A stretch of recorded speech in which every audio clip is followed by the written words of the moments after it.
Umuugong ang pangalan ni ACT-CIS Representative Erwin Tulfo sa senatorial race.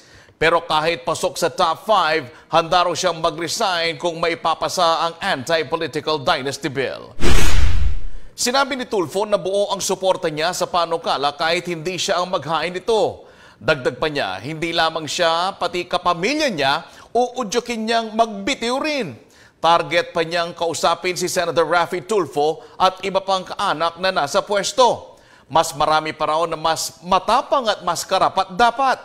Matatandaan noong Pebrero kasama niya si ex-Senator Ping Lacson sa pagsisisi kung bakit walang malinaw na anti-dynasty law sisi nila sa Kongreso. Kahit may disqualification case noon laban sa kanila ng ilang kapamilya, tuloy pa rin ang suporta ni Tulfo sa batas kontra political dynasty. Si Tulfo ay nasa pang-4 na posisyon para sa pagkasenador sa partial count ng COMELEC na may 16.8 million votes.